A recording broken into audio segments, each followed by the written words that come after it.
Hello everyone, and welcome to the very first video of my Wedding Wednesday series. Jason and I got engaged about a month ago, and so it's still very fresh and it's still very exciting. So I wanted to record this series in order to document the process of planning the wedding, since it is a huge task. There's a ton of moving parts, and I didn't realize that until I started getting into it myself. So I wanted to document it and then also maybe give you guys ideas as far as vendors or what we chose or what we didn't choose and why. Basically in this series, I'm going to be going over the venue, the flowers, the colors, the bridesmaids, anything wedding involved. I'm going to try to document so that you guys are there for the process.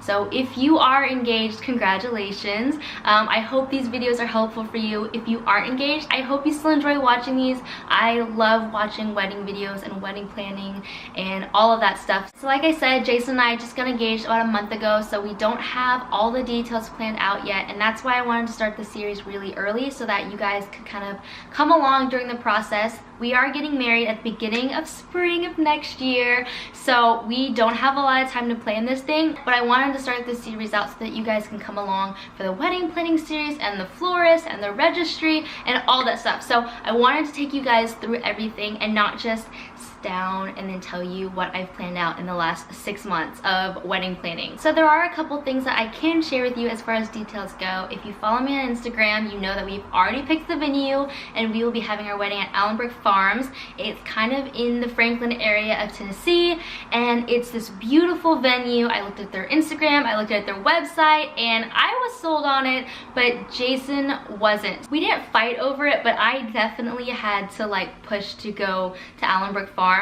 And I think it was because it was the farm aspect that Jason wasn't super thrilled on. He loved the reception area. We thought that the cocktail hour, like, patio was really nice, but as far as the ceremony lawn, he was a little bit skeptical. So it took a lot of convincing. We actually met with the owner, which is Stephanie, which you guys are going to be seeing so much of Stephanie in my videos. I'm telling you guys, she has kept my life together. If it wasn't for her, I have no idea what I would be doing. She's constantly messaging me, what do you think about this? What do you think about that? So I can go over more of that later in other videos. We toured the venue and we saw the ceremony lawn, and it actually was really beautiful.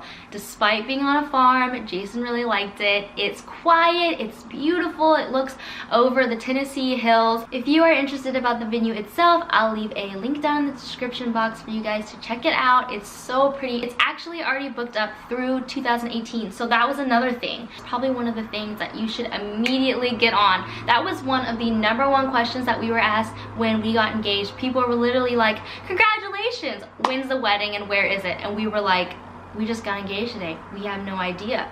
And they were like, well, when do you want to get married? And we were like, oh, early spring. And they say, you need to get on a venue. And that's totally true, because almost everywhere we looked, the venues were booked through 2018. So if you are just engaged, that is the first thing that you need to be doing. Even if you don't plan on getting married for another year or even a year and a half, having a venue locked down is very, very important. They book up so fast, especially really desirable places. Allenbrook Farms is booked all the way through fall of 18. So there was no way we were gonna get that unless Stephanie opened up the date for us. So that's how we ended up at Allenbrook Farms. We wanted the venue so bad, and she was so kind enough to open up a date that she had blocked off for no events. So the fact that we are there is just by pure chance and kindness of Stephanie. So along with the venue, you're also gonna need a guest count, and this is something that we did the next night after we got engaged. We wrote down all of our friends. We asked our parents to give us a list of all of their friends because we needed a number to give the venue. When you book a venue, you have to know at least approximate how many guests you're gonna have at your wedding so that they can know if they can accommodate you or what to quote you. Another thing that I've learned along the process of picking out a venue is that not all venues are made the same. Some venues will include tables and chairs and linens, and some venues will literally just give you a place to have your wedding. So that means that you will have to rent out chairs, tables, linens, napkins, plates, literally everything. So when picking out a venue, it's really important to factor in, especially if you're on a budget. It's important to look at the numbers and say, okay, does this venue accommodate all of these things? And if it doesn't, how much is it gonna cost to bring in tables and chairs and rent all that stuff out? Because that ends up adding up to be a lot as well. So when we chose Allenbrick Farms, one of the main selling points for us was that it came with all of that stuff. The only thing it doesn't come with is food, and we were okay with that because we're gonna figure out catering. That's another thing on our list we haven't figured out yet, but we're gonna get to that in another video. When picking out the venue, another important thing to us was that it was all in the same place. I didn't want people having to drive from the ceremony to the reception because that ends up taking a really long time for people to get from one place to another, and then along with that, some people get lost, and so it's really nice. Allenbrick Farms is actually built for a wedding. You have the ceremony lawn that literally flows right into the cocktail hour, and then it flows right into the reception area, and it's all right there. There's parking. It's really convenient. Nobody's getting lost. Also, if you have a small number of guests, it feels really intimate, but if you have a large number of guests, it accommodates really nicely. So we didn't want it to feel empty if people didn't show up, and we wanted to make sure there was good flow if we did have all 150 people. And I'm gonna do a whole nother video walking you through the venue. Hopefully Stephanie will be there as well, but I'm gonna walk you through all parts of the venue, going from the ceremony to the cocktail to the reception to the bridal suite, so that you guys can see it before the wedding. I'm really excited because Stephanie is working with me on this, and she's been helping me so much.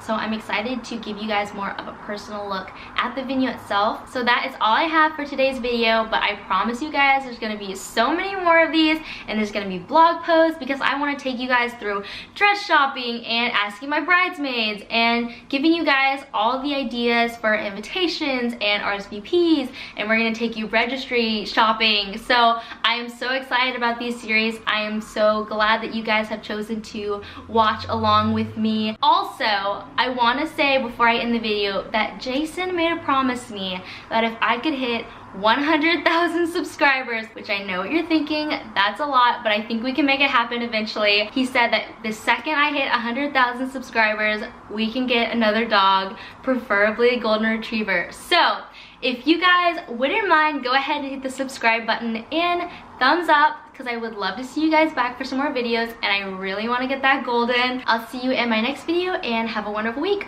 Bye guys.